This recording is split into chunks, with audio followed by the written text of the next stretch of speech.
nggak sih, biasanya kita masak pernah pakai yang namanya rempah-rempah. Tapi rempah-rempah itu bukan hanya sekedar penyedap makanan, karena ternyata juga ada sejarahnya loh guys. Penasaran nggak? Yuk simak video ini.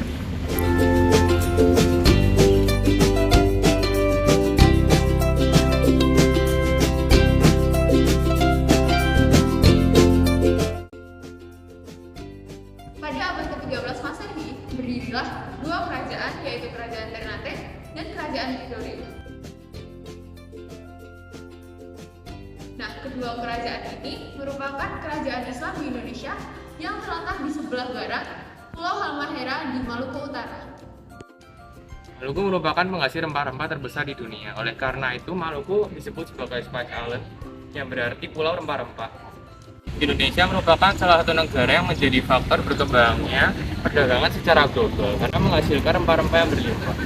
Di antaranya ada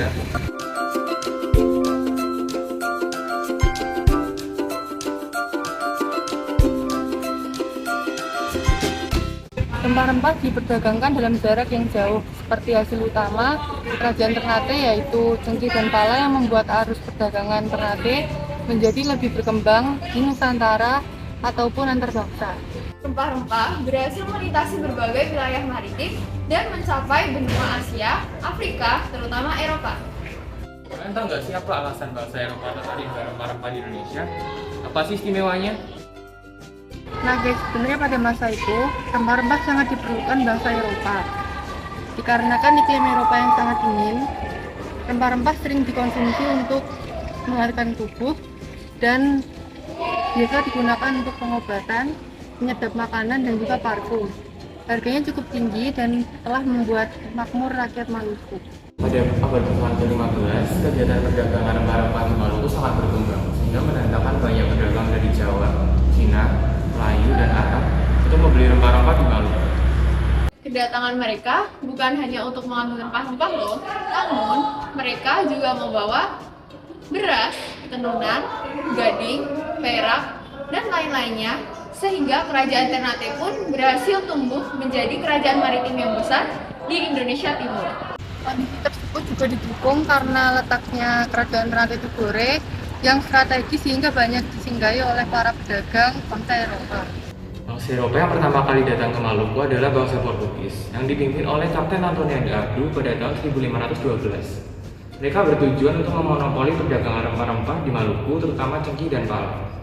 Awalnya, kedatangan Portugis di Ternate mendapat respon baik dari sang raja yaitu Sultan Abdulais, yang awalnya mempunyai tujuan untuk melawan Tidore. Bahkan, Sultan Abdulais juga menjanjikan cengkih di setiap tahunnya untuk Portugis dengan syarat dibangunnya sebuah benteng di kerajaan Ternate. Hubungan dagang mereka baru dapat dirintis oleh Antonio de Brito bersama Sultan Kaijili Abu Hayat yang waktu itu masih belia. Pihak Ternate pun masih ragu untuk mengizinkan de Brito untuk mendirikan benteng Portugis pertamanya di Ternate yang bernama Benteng Sao Paulo atau Benteng Gamalama yang selesai dibangun pada tahun 1522. Pada tahun 1522, hubungan antara Portugis dan Ternate semakin terjalin. Namun dalam perkembangannya muncul sebuah konflik yang diakibatkan oleh Portugis yang ingin mendominasi Ternate. Pada saat yang sama, Portugis juga ikut campur dalam urusan kerajaan Ternate sehingga membuat masyarakatnya resah. Buntut dari konflik ini yaitu terjadinya peperangan besar antara Portugis dan Ternate sehingga Portugis memutuskan untuk meninggalkan Ternate pada tahun 1605 Masehi. Pada zaman dahulu, rempah-rempah sangat dinilai berharga jika dibandingkan pada masa sekarang, terutama di bangsa Eropa. Dikarenakan di bangsa Eropa banyak yang membutuhkan, namun langkanya rempah-rempah di sana. Nah, terasa guys, sudah di akhir video aja. Gimana? Kalian jadi tahu kan pentingnya rempah-rempah bagi orang Eropa? Kita sebagai orang Indonesia yang kaya akan rempah-rempah, harus ikut mengenal dan melestarikannya. Bye-bye guys!